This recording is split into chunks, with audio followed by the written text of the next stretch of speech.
Om Fuad percaya Yesus itu Tuhan? Enggak. Jadi kita harus gali. Makanya saya bilang selalu pada orang Kristen bahwa kita harus gali dari asal muasal, dari mana sih nubuatan ini sehingga Yesus itu lahir. Jadi seperti itu. Jadi kita tidak boleh mengabaikan latar belakangnya seperti apa, sehingga kita dapat titik ujungnya, ya kan? Seperti itu. Jadi percaya Yesus Tuhan atau enggak? Enggak. Kalau kita beda Yesaya pasal 9 ayat 1. Yesaya pasal 9 itu dari dulu materi saya Yesaya pasal 9. 1, Yesaya pasal 9 itu bukan nubuatan. Itu kata-kata profetik. Profetik bukan termasuk nubuatan memang. Sorry. Kata-kata untuk hari itu. Karena Yesaya pasal 9 untuk hari itu, bukan untuk nubuatan ke depan. Karena ayat 1 bilang Telah lahir. hari ini telah lahir. Iya kan? Bukan 2000 tahun ke depan atau 800 tahun ke depan lahirlah Mesias, tapi hari ini. Makanya kita lihat dalam konteks Yesaya pasal 9 itu ayat 1 ini gugur. Tapi ini sering dipakai di perayaan Natal kan? Iya. Jadi begitu. Oke. Lanjut, Bang. Siap ya. Tuhan enggak, Tritunggal otomatis enggak. Percaya Yesus disalib? Ya. Memang percaya Yesus disalib. Kalau kita lihat Alkitab, memang Yesus disalib. Dilihat Alkitab, Holy Bible ya. Yesus itu disalib. Oke, sip. Dapat topiknya Gurunda, silakan. Silakan. Iya, baik, saudara saya yang yang ingin saya sampaikan di sini terkait dengan iman saya sebagai seorang Muslim.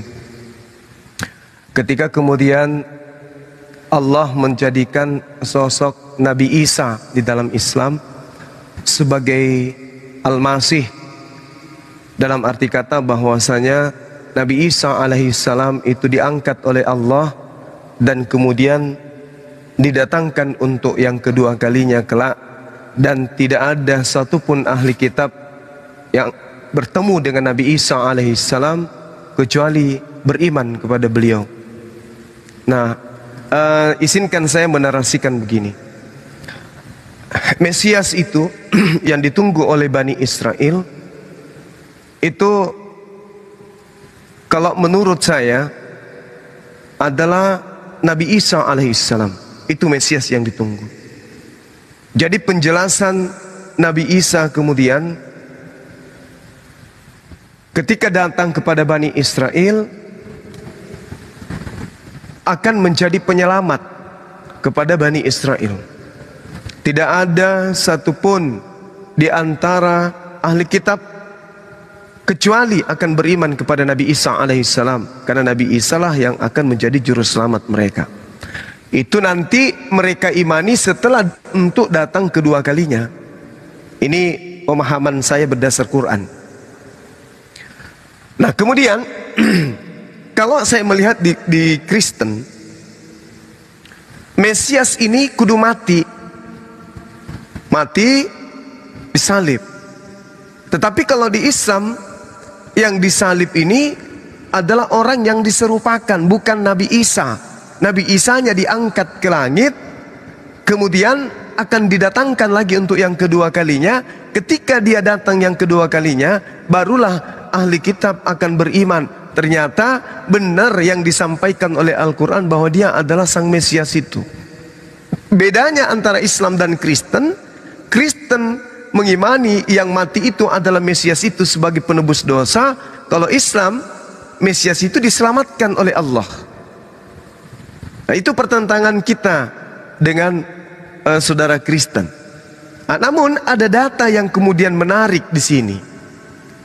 Baik itu data dari Al-Quran maupun data dari Bible itu sendiri. Contoh misalnya, di dalam Al-Quran surah As-Sukruf ayat 59. In huwa illa abdun an'amna alaihi wa ja'alnahu mathalan li bani Israel.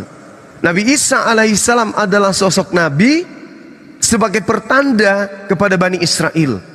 Lalu mereka orang-orang Israel mengatakan membunuh, menyalibkan. Tapi kata Allah, sesungguhnya Nabi Isa itu terangkat ke langit. Itu poinnya. Itu poinnya. Nah, kalau saya melihat Nabi Isa ini di dalam kitabnya saudara, contoh misalnya di Matius 4 nomor 6 ada tertulis, jika benar engkau itu adalah anak Elohim, maka jatuhkan dirimu ke bawah, sebab ada tertulis tentang engkau bahwa Tuhan akan mengutus malaikatnya agar menatang engkau di kaki tangannya agar kakimu tidak terantuk kepada batu. Ada tertulis. Ternyata betul. Ada tertulis di Mazmur 91. Ketika berbicara mengenai Mazmur 91, maka jelas di situ tidak ada penyaliban terjadi terhadap Yesus. Ancaman iya. Ancaman iya. Diobo-obo untuk ditangkap, untuk dibunuh, iya ada. Tapi Tuhan menyelamatkan kemudian. Itu kalau kita berbicara mengenai Matius 4 nomor 6. Larinya ke Mazmur 91 data 12 sampai 16. Itu poin kedua.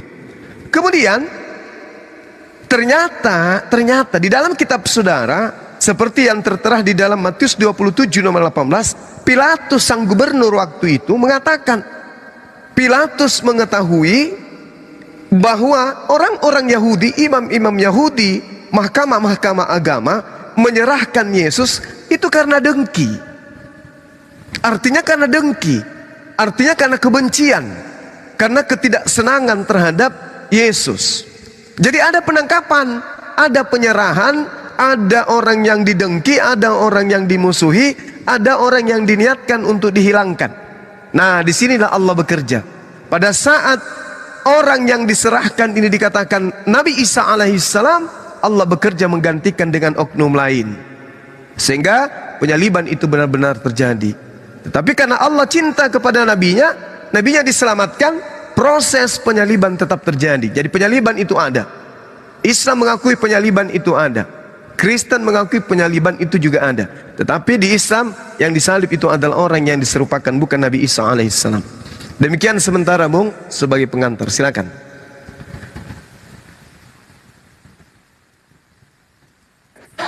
Yuk Om Pot, mute-nya. Iya. Minta maaf, sorry ada di jalan ini. Iya. Halo? Iya, silakan Bang.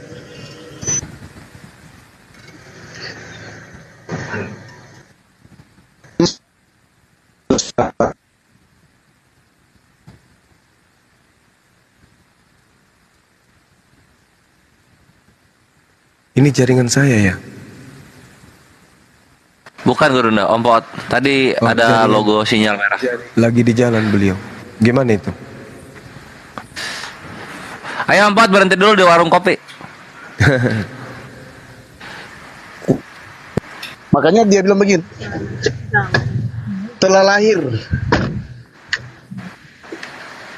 bagi kita juru selamat, Yesus Kristus. Om Pot, sorry Om Pot, diulang aja dari awal. Yang awal nggak masuk semua, suaranya nggak masuk. Ya soalnya ada di hutan ini, di jalan di dalam hutan ini. Ini bagus. Lanjut. Ya, memang dalam perjanjian lama kita perlu tahu, makanya saya bilang tadi, kita perlu tahu bahwa perjanjian lama itu akan mendapat nantinya ke depan di perjanjian baru kalau kita mulai uraikan di perjanjian lama sosok Yesus itu atau Yehova Masia itu ya di perjanjian lama tanah. Kemudian yang kedua, kita lihat pandang orang Yahudi secara netral. Jadi tidak boleh kita paksa sudut pandang orang Kristen karena begitu kontradiktif orang Kristen lihat perjanjian lama itu sendiri, karena tanah itu sendiri miliknya orang Yahudi, dan nubuatan pertama ditujukan itu kepada orang Yahudi sebenarnya Mesias tersebut. Entah ke depan dia berkembang, tapi esensi yang utama ditujukan kepada orang Yahudi. Nah, kita lihat Yahudi melihat Yesus Kristus itu seperti apa sih? Nah, jadi orang Kristen tidak boleh bakar. Nah, saya pakai sudut pandangnya orang Yahudi. Karena kalau kita pakai sudut pandang kekristenan, akan bertentangan sekali. Jadi kita harus lihat bahwa perjanjian lama atau Tanak itu hanya melihat Yesus itu sebagai Mesias. Satu, sebagai Mesias. Mesias artinya yang diurapi. Nah, orang yang diurapi berarti ada yang mengurapi. Kenapa saya bilang begitu? Karena kalau kita baca sejarah raja-raja Israel yang namanya King of Saul, King of David, King of Solomon, itu rata-rata mengurapi. Berarti ada orang yang mengurapi. Nah, orang yang mengurapi itu namanya Samuel.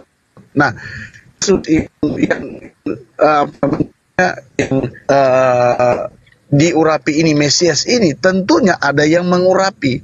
Berarti secara garis besar dalam Tanak, Yesus itu hanya sekedar Mesias, sama seperti King of David, King of Saul. Jadi seperti itu untuk di Tanak. Jadi kita jangan dulu masuk dalam kekristenan, karena kekristenan itu jauh sekali untuk sampai kepada kekristenan abad yang pertama. Jadi seperti itu.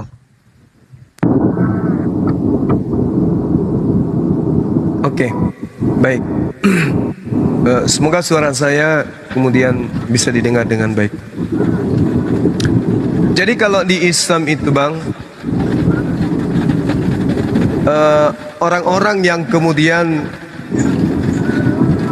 melakukan tindakan, ya saya anggap tindakan kriminal terhadap Nabi Isa alaihissalam, itu adalah orang yang kemudian seperti yang dikatakan oleh Al-Quran, mereka dihukum. Kami hukum juga mereka karena ucapan mereka. Sesungguhnya kami telah membunuh Al-Masih Isa putra Maryam. Dan mereka mengejek dengan nama Rasul Allah, padahal mereka tidak beriman kepadanya. Jadi Nabi Isa ini diolok-olok, kemudian mereka mengatakan telah membunuhnya, padahal mereka tidak membunuhnya dan tidak pula menyalibnya, tetapi diserupakan bagi mereka orang yang dibunuh itu dengan Nabi Isa alaihissalam. Sesungguhnya mereka yang berselisih paham tentang orang yang bernama Nabi Isa ini. Mereka benar-benar dalam keraguan-raguan tentang hal baik itu terkait dengan pembunuhan maupun penyaliban. Nah, lalu kemudian Al-Quran juga mengatakan, Iskalallahu ya Isa inni mutawaffik wa rafi'uka ilai wa mutahhiruka minal ladina kafaru. Wahai Isa, aku mengambilmu dan mengangkatmu kepada aku, serta mensucikanmu dari orang-orang yang kafir. Ini yang dikatakan oleh Al-Quranul Karim. Nah, kalau kita melihat di dalam kitab yang ada, yang tadi saya ucapkan, Matius 4 nomor 6, Iblis itu berkata, jika engkau adalah anak Tuhan, jatuhkanlah dirimu ke bawah, sebab ada tertulis mengenai engkau, Tuhan akan memerintahkan malaikat-malaikatnya, dan mereka akan menatang engkau di atas tangannya, supaya kakimu jangan terantuk kepada batu. Dan itu memang betul ada tertulis di Mazmur 91. Di situ Tuhan mengatakan, engkau tidak usah takut terhadap kedahsyatan malam, terhadap panah yang terbang di waktu siang, terhadap penyakit sampar yang berjalan di waktu gelap, terhadap penyakit menular yang mengamuk di waktu petang. Walau 1000 orang rebah di sisimu dan 10.000 di sebelah kananmu, tetapi itu tidak akan menimpamu. Engkau hanya menontonnya. Engkau hanya menontonnya dengan matamu sendiri dan melihat pembalasan terhadap orang-orang fasik. Sebab Tuhan adalah tempat perlindunganmu yang maha tinggi, telah kau buat tempat perteduhanmu. Malapetaka tidak akan menimpa kamu, dan tulah tidak akan mendekat pada kemahmu. Sebab malaikat-malaikatnya akan diperintahkannya untuk menjaga engkau di jalanmu. Mereka akan menatang engkau di tangannya, supaya kakimu jangan terantuk kepada batu. Berarti ini adalah cerita yang terkait dengan kejadian terhadap Yesus. Iblis mencobai di Matius 4, jika benar engkau adalah anak Allah, anak Elohim, jatuhkan dirimu ke bawah, sebab ada tertulis tentang engkau bahwa Tuhan akan mengirim malaikat untuk menatang engkau di atas tangannya supaya kakimu jangan terantuk kepada batu. Berarti ini cerita untuk Yesus ini. Singa dan ular tedung akan kau langkahi, engkau akan menginjak anak singa dan ular naga. Sungguh hatinya melekat kepadaku, maka aku akan meluputkannya, aku akan membentenginya sebab ia mengenal namaku. Bila ia berseru kepadaku, akan menjawab. Aku akan menyertai dia dalam kesesakan. Aku akan meluputkannya dan memuliakannya. Dengan panjang umur akan kukenyangkan dia, dan akan kuperlihatkan kepadanya keselamatan daripadaku. Ini sama dengan Al-Quran. Isqalallahu ya Isa, inni mutawaffik wa rafi'uka ilayya wa mutahhiruka minal ladina kafaru wa ja'ilul ladina taba'uk fawqal ladina kafaru ila yaumil qiyamah thumma ilayya marji'ukum fa ahkumu bainakum fima kuntum fihi takhtalifun. Aku akan mensucikanmu dari orang-orang fasik, orang-orang kafir, dan menjadikan orang-orang yang mengikutimu di atas orang-orang kafir hingga hari kiamat. Kemudian kepadaku engkau kembali, lalu aku beri keputusan tentang apa yang kamu perselisihkan.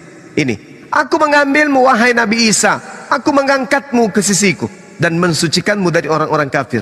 Sama seperti yang di Mazmur tadi. Berarti Nabi Isa dalam pandangan Quran diselamatkan. Ini di Mazmur, dan juga kalau kita konfirmasi ke Matius 4, Nabi Isa itu diselamatkan. Yesus itu diselamatkan dari penyaliban. Meskipun ada penyaliban yang terjadi terhadap orang lain. Nah, sekali lagi sebelum saya serahkan kepada saudara saya ini, Allah Subhanahu wa taala menjelaskan bahwa aku akan menyelamatkan engkau dari orang-orang fasik. Aku akan menjauhkan dirimu dari orang-orang yang fasik, yang tidak mengenal Allah kemudian. Ini jelas diterangkan di dalam Al-Quranul Karim. Nah, sehingga ketika kita melihat di dalam kitabnya orang Yahudi, bahwasanya orang jujur dijadikan sebagai ganti, orang fasik dijadikan sebagai tebusan orang yang baik, orang yang jujur. Ini yang terjadi kemudian. Amsal 21 nomor 18. Itu jelas diterangkan di dalam kitabnya Empot yang masih ada di genggaman saudara hari ini. Orang fasik dipakai sebagai tebusan bagi orang benar, dan pengkhianat sebagai ganti orang yang jujur. Nabi Isa adalah orang yang jujur, Yesus adalah orang yang benar, maka yang menggantikan adalah orang yang fasik. Berarti Nabi Isa diselamatkan, yang disalib itu adalah orang fasik itu sendiri. Karena juga ada perintah di dalam Keluaran 23:7, jangan kau membunuh orang yang tidak bersalah. Pilatus, Herodes tidak menemukan kesalahan terhadap Yesus. Jangan kau menghukum. Berarti Nabi Isa diselamatkan, Yesus diselamatkan. Ada juga orang yang disalibkan, tetapi itu bukan Yesus, bukan anak Maria, bukan Nabi Isa alaihissalam, bukan anak Maryam. Itu pandangan saya, Bung. Ini pendapat saya. Silakan. Sedikit bisa ndak ini tampilannya dirubah ini supaya di YouTube bagus tampilannya. Maaf Aki, tadi saya salah tekan. Nah ini kalau sudah susunan kayak gini, menunggu 7 hari baru bisa dirubah kembali. Oh gitu. Iya, Ya udah lanjut. Ya siap Aki.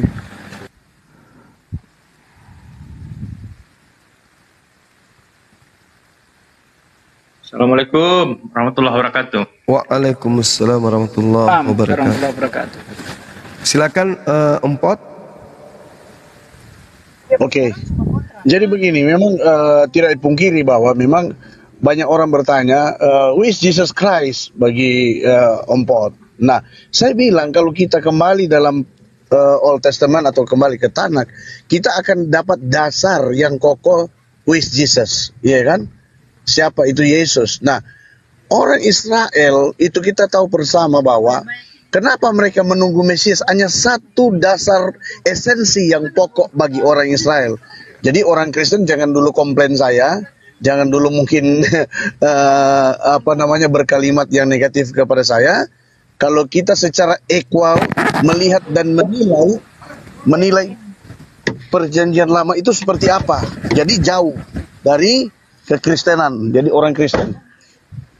Jadi seperti itu. Nah, orang Yahudi melihat Yesus itu yang pertama hanya sebagai Mesias. Mesias untuk apa? Untuk menyelamatkan orang.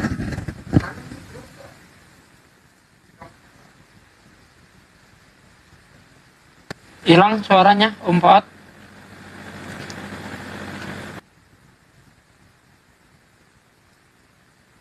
Halo. Ya, halo. Memang sinyalnya agak ini sih, Halo. merah-merah itu. Ya, halo, jelas. Halo. Jelas, Om Fuad, jelas. Ya, halo. Lanjut. Jadi seperti itu. Jadi, oke. Jadi kita lihat dasar Yesus itu di Perjanjian Lama, sehingga orang Kristen tidak boleh bantah karena orang Kristen tidak hidup di zaman itu, sehingga terjawab bahwa Yesus itu apa? Yang pertama hanya Mesias. Mesias untuk apa? Membebaskan orang Israel dari penindasan Romawi. Sehingga kalau Anda mau cek bahwa kenapa mereka kecewa dengan Yesus yang sudah hadir, sehingga sampai saat ini mereka masih menunggu Mesias. Karena Yesus yang hadir pada saat itu, yang sudah naik ke surga, itu hanya sekedar memulihkan kerajaan Allah, sehingga orang Israel tolak. Makanya Yesus itu bagi pandangan saya, pandangan orang Yahudi, Yesus itu hanya Mesias. Bahkan kalau saya bilang Yesus itu di Perjanjian Lama yang dinubuatkan Mesias itu hanya anak Allah. Anda mau cek dan cross check, tetap mau sampai ke Perjanjian Baru bahwa Yesus memang adalah anak Allah, bahkan dia adalah utusan. Jadi seperti itu.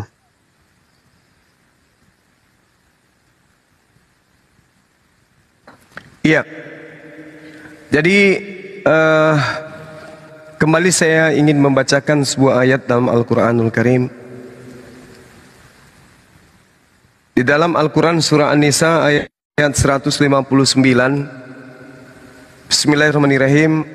Wa immin ahlil kitab illa la yu'minanna bihi qablal mauti wa yawmal qiyamati yakunu alaihim.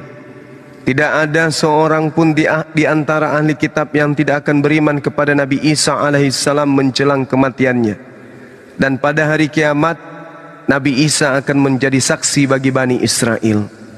Jadi Yahudi maupun Nasrani semuanya ya akan beriman kepadanya kelak ketika datang untuk yang kedua kali.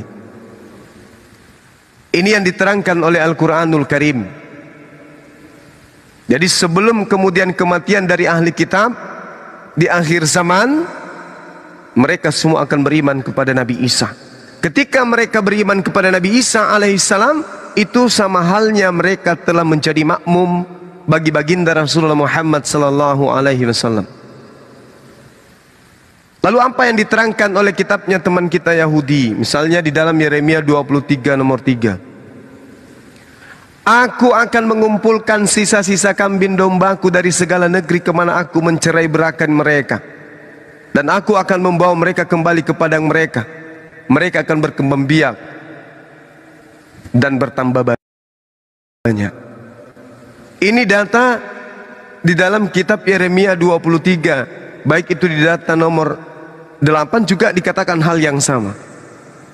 Bahwa orang-orang Yahudi itu kembali akan dibimbing, akan dipersatukan oleh Tuhan. Nah, seirama dengan ayat suci Al-Quran tadi, mereka semua akan beriman. Mereka semua akan beriman kepada Nabi Isa alaihissalam, bahwa ternyata yang mereka tolak pada masa lalu itu betul-betul adalah seorang Mesias yang menyelamatkan mereka. Bukan hanya menyelamatkan di dunia, tetapi juga menyelamatkan di akhirat. Wa immin ahlil kitabi illa la yu'minanna bi qablal mauti wa yaumal qiyamati yakunu alaihim syahida. Ini yang kami pahami di dalam Al-Quranul Karim. Sehingga yang kedatangan yang kedua kalinya itu untuk menjadi hakim bagi mereka yang telah menolak dan juga mereka yang menerima. Ini lagi-lagi seirama dengan Yohanes 12:48. Bahwa barang siapa yang menolak aku, dia sudah ada hakimnya, yaitu firman yang aku katakan, firman itulah yang kelak akan menjadi hakim di akhir zaman. Akan menjadi hakim bagi mereka di akhir zaman. Artinya bahwasanya sebelum Nabi Isa alaihissalam itu terangkat ke langit, beliau memang memberikan aturan, menyampaikan kebenaran kepada Bani Israel.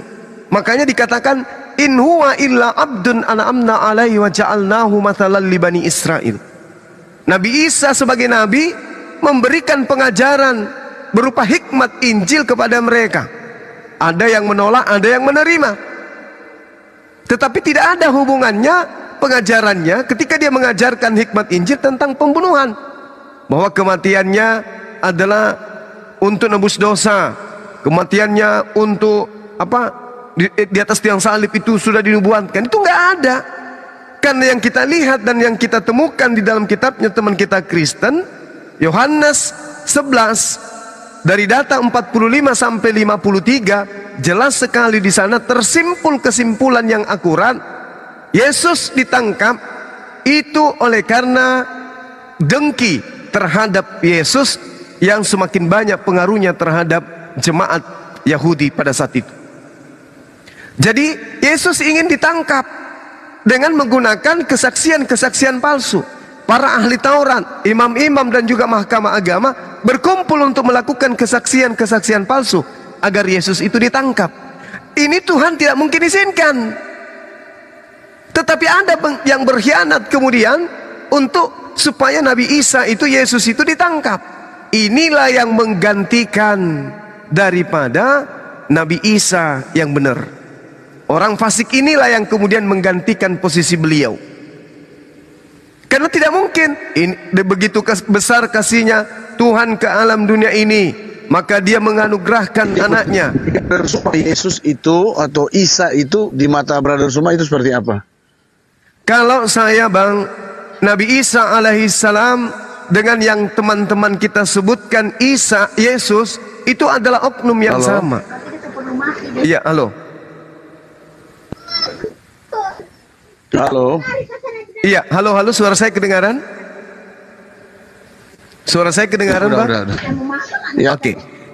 Kalau saya yang datang kepada Bani Israel itu cuma satu oknum. Kami menyebutnya Isa, orang sezamannya menyebutnya Iso. Dalam bahasa Ibrani disebut Yesua. Tapi bercerita tentang oknum yang satu, yaitu orang yang datang sebagai nabi kepada Bani Israel yang lahir tanpa ayah. Yang membedakan kemudian adalah cerita yang begitu banyak versinya. Orang Yahudi ceritanya lain, orang Kristen ceritanya lain, orang Islam ceritanya lain. Nah, kami mengetahui tentang Nabi Isa dari Al-Quran. Al-Quran pewahyuan dari langit. Baginda Rasulullah Muhammad SAW tidak melakukan penyelidikan. Dia tidak mengambil kitab Lukas, kitab Markus, surah-surah Paulus untuk menyelidiki. Enggak.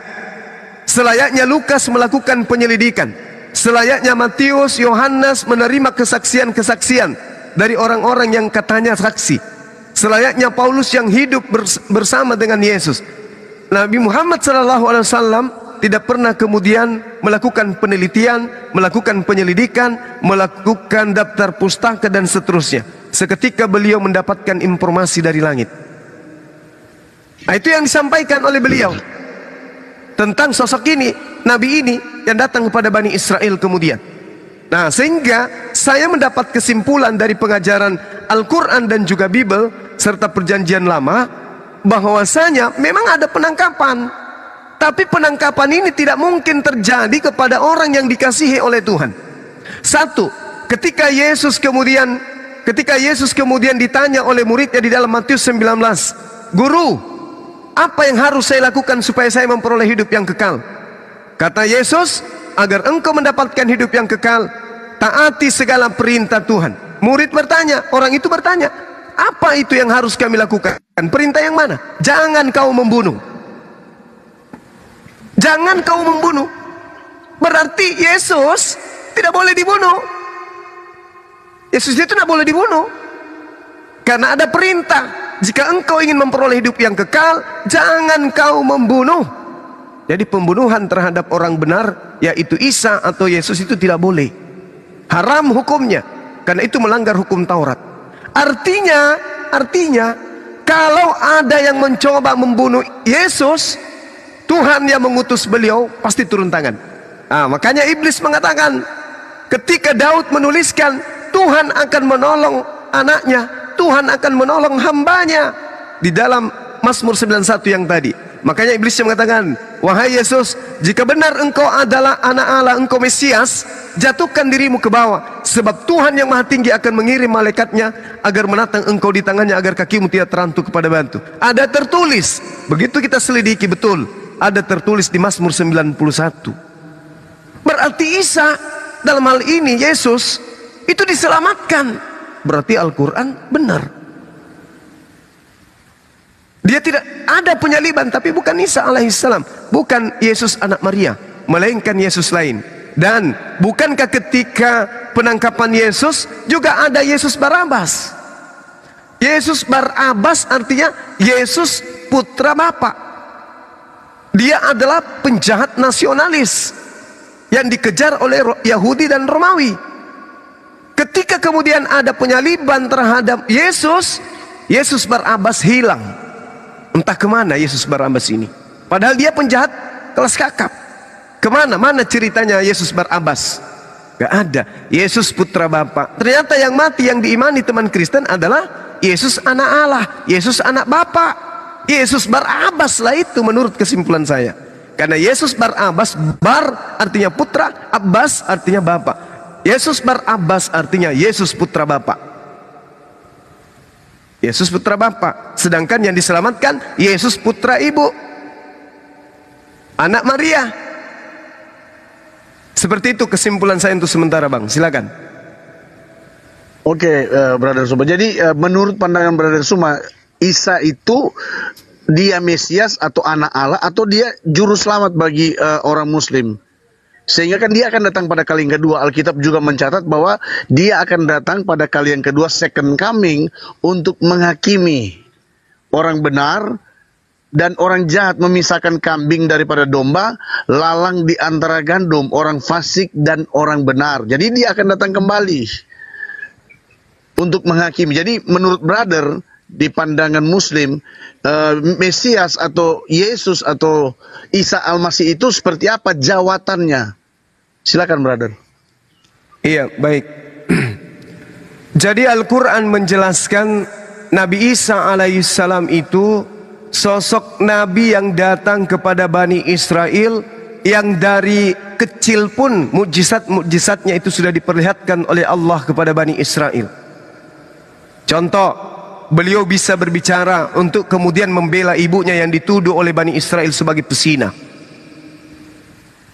Kedua, beliau membangkitkan orang mati, membuat tanah berbentuk burung, lalu ditiupnya hidup dengan izin Allah, membangkitkan orang mati, dan seterusnya dan seterusnya. Itu menurut Al-Quran. Dia diutus kepada Bani Israel, pengajarannya hanya untuk Bani Israel, sebagai bertanda kepada Bani Israel. Dan ketika ia datang, dia akan menjadi hakim bagi Bani Israel. Sama seperti yang saya terangkan tadi, Yohanes 12:48. Barang siapa yang menolak aku, dia sudah ada hakimnya, yaitu firman yang aku katakan. Firman itulah yang aku katakan, itulah yang akan menjadi hakim kelak di akhir zaman. Siapa yang dihakimi? Bani Israel. Ada domba, ada kambing. Ya, Bani Israel. Karena ada yang nyamar-nyamar di sana, ada yang menolaknya, ada juga yang beriman kepadanya. Nah, ini yang diterangkan Al-Quran. Sehingga ketika kemudian Nabi Isa itu datang, Al-Quran tadi saya sudah menguraikan bahwasanya wa in min ahlil kitab illa la yu'minanna bihi qablal mauti. Tidak ada seorang pun dari orang Yahudi yang tidak akan beriman kepadanya menjelang kematiannya. Semua mereka akan beriman nanti ketika datang kedua kalinya. Nah, bagaimana kedudukan umat Islam? Kedudukan umat Islam itu beriman kepada Nabi Isa sebagai Nabi untuk Bani Israel. Diterangkan Al-Quran dia akan datang kedua kalinya. Ketika ia datang kedua kalinya, Nabi Isa berarti berkesesuaian dengan Al-Quran. Berarti Nabi Isa adalah bagian daripada Quran yang diterangkan Al-Quran. berarti benar imannya umat Islam. Dengan mengimani dia akan datang sebagai juru selamat bagi Bani Israel. Itu betul. Nabi Isa adalah juru selamat bagi Bani Israel. Sedangkan baginda Rasulullah Muhammad SAW adalah juru selamat bagi seluruh umat manusia. Seperti itu bang. Itu kesimpulan saya tentang Nabi Isa alaihissalam. Silakan.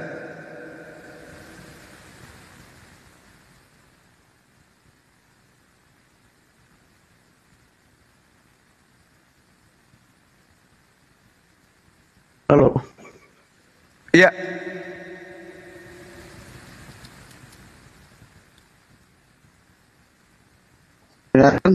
Halo. Iya, iya, silakan bang, silakan.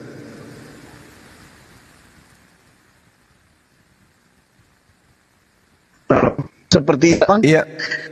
Tanda kali yang kedua, bagi orang Kristen sudah berkita orang Kristen, dia akan datang nanti brother semua boleh konfirmasi, boleh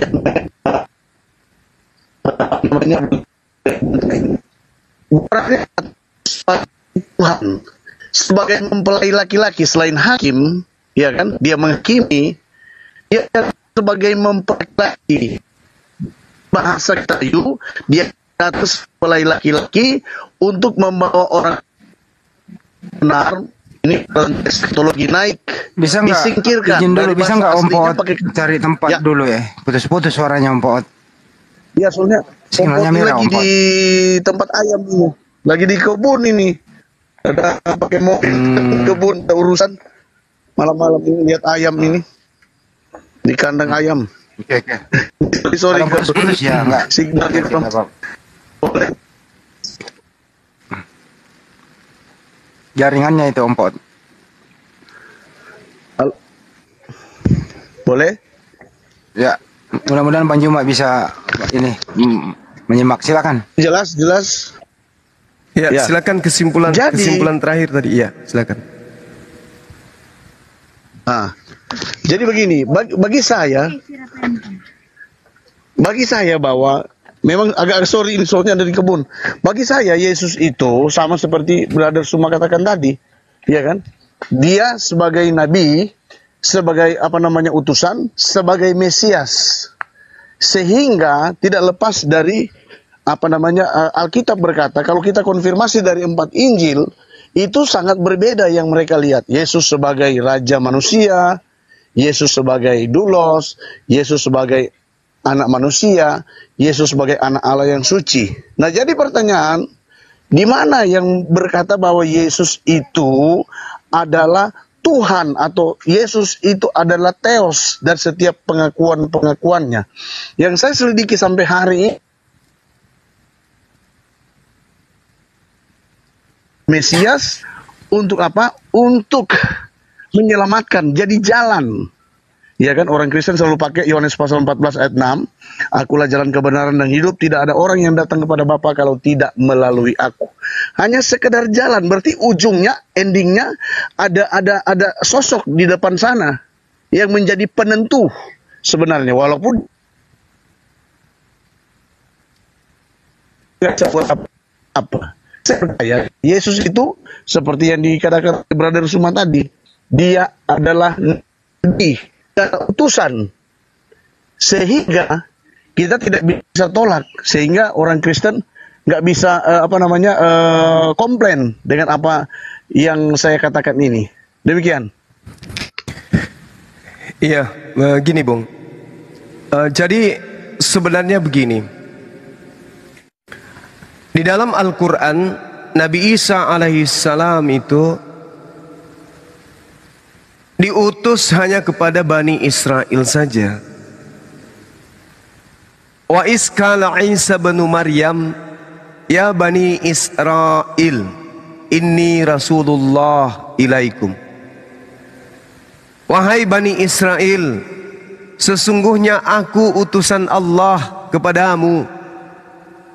Jadi di Al-Quran Nabi Isa itu diutus hanya kepada Bani Israel. Pengakuan Yesus di dalam kitab saudara, aku diutus hanya kepada domba yang hilang dari Bani Israel sesuai dengan Al-Quran. Aku diutus hanya kepada domba yang hilang atau domba yang sesat dari Bani Israel. As-Saffat ayat 6. Ini Rasulullahi ilaikum. Yohanes 19:7. Aku berdoa untuk Bani Israel, bukan untuk dunia. Makanya tolak ukurnya apa kemudian? Kalau di Islam kan udah final. Islam udah final. Islam mengimani Nabi Isa untuk Bani Israel. Titik. Final kami. Kami beriman tentang itu. Kaidah itu. Kami beriman. Dia datang sebagai juru selamat, sebagai hakim kelak bagi Bani Israel. Karena Bani Israel yang menolaknya. Dia datang mengatakan, sebenarnya aku datang sudah benar sebagai utusan kepada kalian. Kiamat sudah datang. Kiamat sebentar lagi. Aku datang untuk yang kedua kalinya. Masihkah kamu tidak mau beriman kepadaku? Karena tanda-tanda kiamat itu semakin nyata. Tidak ada satupun dari ahli kitab yang tidak beriman kepadanya. Semua beriman menurut Al-Quran. Nah sekarang permasalahannya adalah pernyataan Yesus yang tadi. Barang siapa yang menolak aku. Ini pernyataan Yesus untuk siapa rupanya? Pernyataan Yesus untuk Bani Israel. Barang siapa yang menolak aku, dia sudah ada hakimnya, yaitu firman yang aku katakan. Firman itulah yang kelak akan menjadi hakimnya di akhir zaman. Firman yang mana? Firman yang mana? Firman yang Yesus sampaikan selama 3 tahun di tengah-tengah Bani Israel. Ada enggak firman yang Yesus sampaikan, sembahlah aku, saliblah aku, dan seterusnya? Akulah yang akan membatalkan hukum Torah, aku akan mati terkutuk. Enggak ada firman-firman itu. Firman yang muncul belakangan itu tidak dikenal. Firman yang menjadi tolak ukur Yesus adalah firman yang Yesus sampaikan. Di dalam Yohanes 17:8, sebelum dia naik terangkat ke surga, ke langit, Yesus sudah mengatakan, segala firman yang engkau sampaikan, segala firman, semua firman yang engkau sampaikan kepada aku, telah aku sampaikan, sudah aku sampaikan kepada mereka. Apa endingnya? Dari semua firman yang kau berikan kepada aku, dan mereka telah menerimanya. Apa endingnya? Dan mereka percaya bahwa engkaulah yang telah mengutus aku. Berarti murid Yesus tatarannya hanya sampai pada level pengakuan iman bahwa Yesus adalah utusan sang Tuhannya Abraham, Ishak dan Yakub. Selesai. Kalau ada perkataan-perkataan muncul belakangan setelah dia terangkat ke langit, Yesus tidak bertanggung jawab. Karena segala firman yang menurut Yesus sebagai porsi dia untuk diajarkan kepada Bani Israel sudah semua disampaikan. Berarti tidak ada lagi cerita Yesus datang, siapakah engkau? Siapakah engkau Tuhan? Akulah Yesus yang kau niaya. Tidak ada lagi kesaksian Ananias. Kenapa? Tidak ada lagi kesaksian-kesaksian para gembala-gembala. Tidak ada lagi. Kenapa? Semua firman sudah disampaikan, coy. Sebelum dia terangkat ke langit sudah disampaikan kepada muridnya. Tidak ada lagi firman-firman yang datang menyusul belakangan. Tidak ada. Tidak ada lagi. Tidak ada lagi firman. Semua sudah disampaikan. Dan murid-muridnya percaya bahwa engkaulah yang telah mengutus aku. Berarti murid hanya mendudukkan Yesus itu sebagai utusan. Nah, muridnya ini Bani Israel. Lagi-lagi Bani Israel. Sekali lagi saya katakan, Isa hanya menyeru Bani Israel. Bayangkan aja Bung. Ini sedikit lagi. Bayangkan saja. Andai saja saudara saya ini, ompot yang saya kasihi, hidup sesaman Yesus, datang kepada Yesus ketika ompot kena penyakit. Ompot ini teriak di belakang, Yesus tolong aku, Yesus tolong aku. Yesus akan mengatakan kepada muridnya, usir orang itu. Usir orang itu. Ompot akan mendekat. Tuhan, Kurios, Mar, tolonglah, aku lagi sakit ini. Ini kaki saya lumpuh sebelah. Please bantu aku. Apa kata Yesus? Tidak patut roti yang disediakan untuk anak itu diberikan kepada, mohon maaf, kepada guguk. Ompot akan mengatakan, betul Tuhan. Tapi bukankah guguk makan remah-remah yang jatuh dari meja tuannya? Yesus mengatakan apa? Betul imanmu ompot. Jadilah seperti yang engkau imani. Sembuh. Lumpuh Anda sembuh. Tapi apakah Anda mendapatkan kehidupan yang kekal? dari Yesus? Tidak. Yang Anda dapatkan kesembuhan, tetapi jaminan hidup kekal tidak. Kenapa? Aku diutus hanya kepada domba yang hilang dari Bani Israel. Pingin aku menyelamatkan dirimu, tapi sayang aku hanya untuk Bani Israel. Cukup aku obati kamu aja. Tapi jangan khawatir, aku akan minta kepada Bapa. Bapa akan mendatangkan penolong lain. Dialah yang akan mengajarkan kepadamu segala sesuatu tentang hukum-hukum, keadilan dan penginsapan akan dosa. Dia akan datang. Ketika ia datang, dia akan memuliakan aku. Dia adalah roh penghibur, dia adalah roh penolong, dia adalah Roh Kudus itu sendiri. Dialah yang akan datang mengajarkan segala sesuatu itu. Maka Ompot akan pulang dengan sembuh, tapi tidak ada jaminan keselamatan dari Yesus. Kenapa? Anda bukan Bani Israel.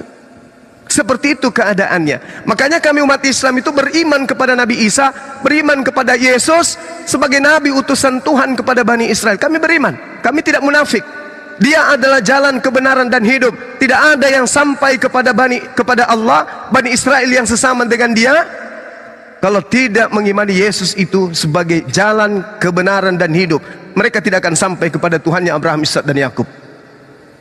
Tetapi setelah Nabi Muhammad SAW diutus bukan kepada Arab, bukan kepada Batak, bukan kepada orang Madura saja, bukan kepada Bani Ismail saja, tapi wa ma arsalnaka illa kaffatan linnas, tiadalah aku mengutus engkau wahai Nabi Muhammad kecuali untuk seluruh umat manusia. Kalau Isa untuk Bani Israel, Musa untuk Bani Israel, tapi baginda Rasulullah Muhammad sallallahu alaihi wasallam untuk seluruh umat manusia. Maka kami berkiblat kepada beliau.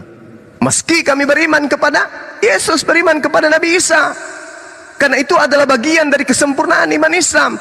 Tidak sempurna imannya seorang Islam Muslim kalau dia tidak beriman kepada Nabi Isa, alias Nabi yang datang membangkitkan orang mati, membuat orang lumpuh berjalan, orang buta melihat, air jadi anggur, badai jadi tenang. Kalau kami tidak beriman bahwa beliau adalah Nabi utusan Allah yang datang kepada Bani Israel sebagai jalan terakhir untuk keselamatan mereka, kami beriman pada Nabi tersebut. Saya kira begitu. Ompot. Untuk sementara kita pending, saya ada kegiatan. Mungkin bisa dilanjut dengan sahabat-sahabat saya yang lain. Kalau bisa hostnya jangan dimatikan ininya kalau memungkinkan. Tapi kalau tidak bisa, mungkin bisa pindah ke Komal saudara kita yang silakan buka, karena waktu kita dibatasi. Insya Allah kalau memang Ompot masih ingin berdiskusi di atas pukul 23, nanti kita akan lanjutkan di atas pukul 23, entah itu pukul 24, ya insya Allah saya akan kembali. Oke, gitu siap. Ya Bang ya. Soalnya saya juga nggak kondusif, soalnya ada di kebun ini lagi lihat ayam nih. Baik. Iya. Jadi signalnya lagi. Iya. Oke, jadi kesimpulan sementaranya seperti itu. Buat Silakan, Brother Bang. Zuma, thank you very much for your goodness. Thank you buat waktunya, terima kasih. Mungkin nanti ya tinggal kirim linknya ke saya. Baik. Supaya Baik, boleh Bang, masuk. Baik. Jadi terima kasih buat waktunya ya brother ya. Baik, Makasih saudaraku. Terima kasih. Mungkin teman-teman dari Muslim ada yang mau ditambahkan, silakan.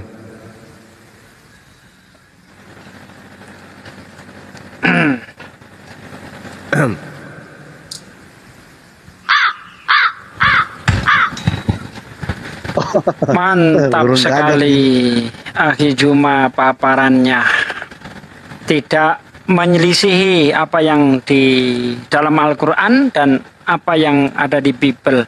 Semuanya saling terkait. Ya, misalnya seperti yang Akhi Juma katakan, Yesus hanya untuk bangsa Israel saja. Nah, kalau toh memang ada perubahan penginjilan, itu harus ada keterangan yang nyata ya dari Tuhannya atau dari Bapaknya Yesus. Kenapa seperti itu? Karena Yesus sendiri mengatakan, aku tidak dapat berbuat apa-apa dari diriku sendiri. Semua yang aku lakukan sesuai yang aku dengar. Perintah pertama jelas ketika Yesus memanggil 12 muridnya di dalam Matius 10 ayat 5 ayat 6. Yesus memanggil 12 muridnya dan berpesan, janganlah kamu masuk ke kota orang asing atau kota orang Samaria, melainkan pergilah kepada domba yang hilang dari Israel. Tugas pertama hanya untuk bangsa Israel. Kalau memang ada tugas lanjutan karena bangsa Israel ini menolak Yesus, seharusnya ada perintah kedua, yaitu penginjilan ke seluruh bangsa. Tapi tidak kita temukan ada perintah dari Bapaknya atau pengakuan Yesus bahwa sekarang aku diutus untuk seluruh bangsa. Tidak ada. Ya, kita tidak menemukan itu. Karena Yesus datang ke dunia bukan ke atas kehendaknya sendiri, tentu segala sesuatu yang dia lakukan berdasarkan perintah dari Bapaknya.